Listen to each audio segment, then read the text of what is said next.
Hello everyone, welcome back to my channel and welcome to a new blog.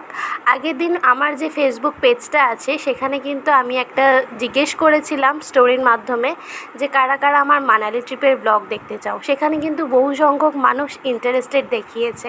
তা তাদের কথা ভেবেই আমি আজকে আমার মানালি ট্রিপের ব্লগটা শেয়ার করছি। চলো এখান থেকে শুরু করা যাক। আমার বিয়ের এক সপ্তাহের মাথায় কিন্তু আমরা ঘুরতে গেছিলাম মানালিতে, যাকে বলা হয় হানিমুন। আমার প্রথম ঘুরতে যাওয়া কিন্তু মানালিতে। আর আমাদের ট্রেনটা ছিল শিয়ালদা স্টেশন থেকে আমরা গিয়েছিলাম রাজধানী এক্সপ্রেসে, নিউ দিল্লি গেছিলাম, সেখান থেকে মানালি যাওয়া। আমাদেরকে ট্রেনে ছাড়তে এসেছিল আমাদের শ্বশুরমশাই, মানে আমার শ্বশুরমশাই। বাবাকে আমরা যতই ভাবি না কেন ওনার বয়স হয়ে গেছে, কিন্তু উনি কিন্তু ওনার দায়িত্ব কর্তব্য থেকে এতটুকু সরে আসে না। তাই যতক্ষণ না আমাদের ট্রেনটা ছাড়লো ততক্ষণ কিন্তু উনি ওখানেই দাঁড়িয়েছিলেন।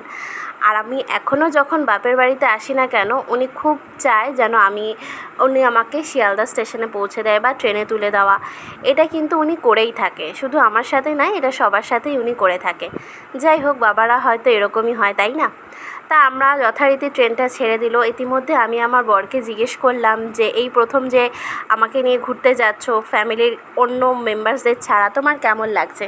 তা সে তার এক্সপিরিয়েন্সটা শেয়ার করলো, সে তার ভালো লাগছে। আর একটু নার্ভাসনেস তো আছেই, কারণ সম্পূর্ণ দুটো ছেলে মেয়ে একসাথে যাচ্ছি, আমাদের সাথে আদার্স আর কেউ ছিল না। আর মানালি মানে হিমাচল প্রদেশ, অন্য একটা স্টেটে, সেখানে তো অন্য রকম লাগবেই, তাই না? কারণ এর আগে কখনোই যাওয়া হয়নি, এটাই আমাদের ফার্স্ট টাইম। আর সবার থেকে যদি ইনফরমেশান নিয়েই নেওয়া হয়েছে কী করে যাব, কোথায় থাকবো, কোথা থেকে কিভাবে যাব, তবুও প্রথমবারের মতো যাওয়া হলে মানুষের মধ্যে যা হয় ঠিক সেটাই কিন্তু আমাদের দুজনার মধ্যে কাজ করছিল।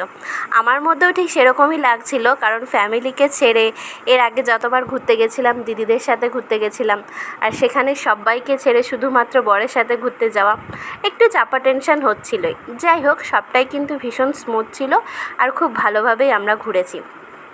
তারপরে কিছুক্ষণ বসতে না বসতেই চলে আসলো আমাদের টিফিন। যেহেতু বললাম না তোমাদের, বিয়ের পরপরই আমরা ঘুরতে গেছিলাম এক সপ্তাহের মধ্যেই, সেভাবে তো সংসার গোছাতেও পারিনি, তাই আর কোনো কিছু খাবার দাবার আমরা ক্যারি করতেও পারিনি। মাত্র শুকনো কিছু খাবার ছিল সাথে, তবে বেশিরভাগ মিলগুলো কিন্তু আমরা ট্রেন থেকেই নিয়েছিলাম। তা দেখো, সন্ধেবেলা দিয়েছিল একটা স্ন্যাক্স, যেখানে তোমার স্যান্ডউইচ থেকে শুরু করে চা ছিল, একটা ছোট কচুরি টাইপসের ছিল, আর একটু ভাজাভুজি ছিল। তা যাই হোক, এরকমভাবেই আমরা টিফিন করতে করতে আমাদের সন্ধেটা কাটিয়ে নিলাম ট্রেনের মধ্যে। চা কফিরও ব্যবস্থা ছিল। তা বেশ কিছুক্ষণ বসে থাকতে না থাকতে কিন্তু আমাদের রাতের ডিনারটাও দিয়ে দিয়েছিল, কারণ ট্রেনের খাবার কিন্তু অনেক আগে আগেই দিয়ে দেয়, রাত্রি 8টা সাড়ে 8টার মধ্যে ট্রেনের ডিনারটা দিয়ে দেয়। খাবারগুলো যে আমার কাছে খুব বেশি ভালো লেগেছিল সেরকম না, ওই একটা রাত চালিয়ে নেওয়ার মতো হয়েছিল, কারণ যেহেতু সাথে করে কিছু আনিনি। এখানে ভাত রুটি থেকে শুরু করে ডাল, একটা চিকেনের তরকারি, সবজি এসব ছিল। যাই হোক, রাতটা কাটিয়ে সকাল হয়ে গেল। আর সকাল হতে না হতেই দেখো ট্রেন থেকে বাইরের দৃশ্যটা দেখছি, কারণ একদম হাতে আর সময় নেই, আমাদের এক্ষুনি নামতে হবে, কারণ আমরা নিউ দিল্লি পৌঁছে গেছি। তাই নিজেদের মতো করে নিজেরা সব কিছু গুছিয়ে নিয়ে নিউ দিল্লি নামার জন্য আমরা প্রস্তুত হচ্ছি।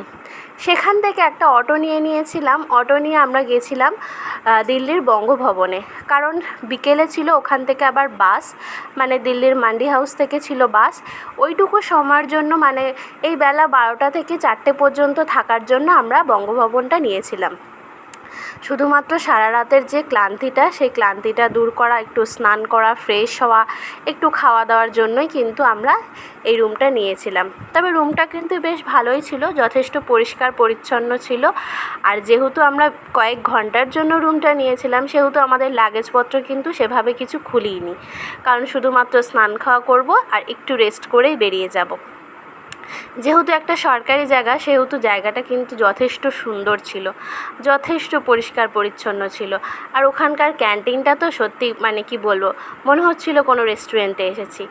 আর যেহেতু আমরা রাতে আবার জার্নি করব, সেহেতু আমরা একদমই লাইট খাবার নিয়েছিলাম, মাছের ঝোল, ভাত, এরকম কিছু ছিল, সাথে ছিল একটু স্যালাড, এরকম আমরা হালকা পাতলা একটু খাবার খেয়ে নিয়েছিলাম। আর খাবারগুলো সত্যি বলতে বেশ ভালোই ছিল, একেবারে কিন্তু খারাপ ছিল না। আমরা খুব ভালো মতো খেয়েছি, খুব তৃপ্তি করে খেয়েছি।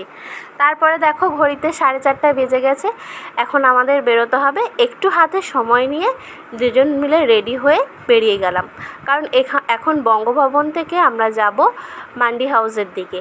আর সেটা কিন্তু একদমই 5 মিনিটের হাঁটা পথ।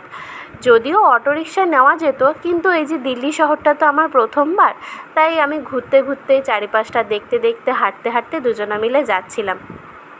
অটো কিংবা কোনো গাড়ি নিলে তো একবারেই চলে যাওয়া যায়, কিন্তু হেঁটে গেলে একটু চারিপাশটা দেখা যায়। আর দিল্লির রাস্তাঘাটগুলো আমার কাছে খুব ভালো লেগেছিল। যদি বললাম না যে আমার কাছে প্রথম একটা ঘোরা, তাই আমরা দুজনে মিলে কিন্তু হাঁটতে হাঁটতেই যাচ্ছিলাম আর বেশ এনজয় করতে করতে যাচ্ছিলাম। আর মনের মধ্যে একটু ভয় ছিল, কারণ সারা রাত বাসে থাকতে হবে, আর সেই পাহাড়ি রাস্তা কেমন হবে না হবে।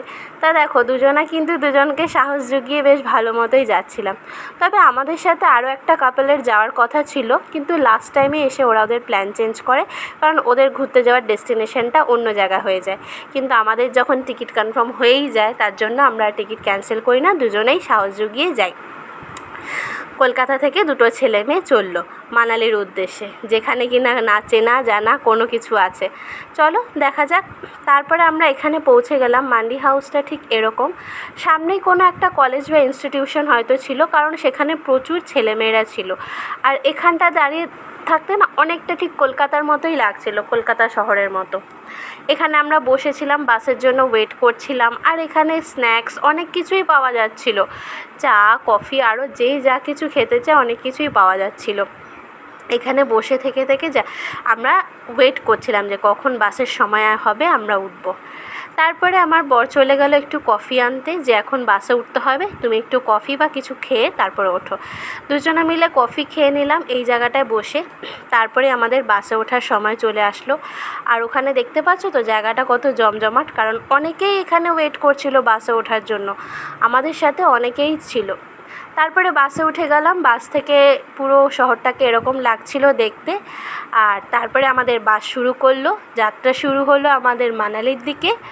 আর এইভাবেই আমরা চলতে লাগলাম। তবে তোমরা ভিডিওটা দেখতে থাকো। আজকের ব্লগটা এতটুকুই, পরবর্তী পার্টগুলো নেক্সট ব্লগে কিন্তু দেখা হবে।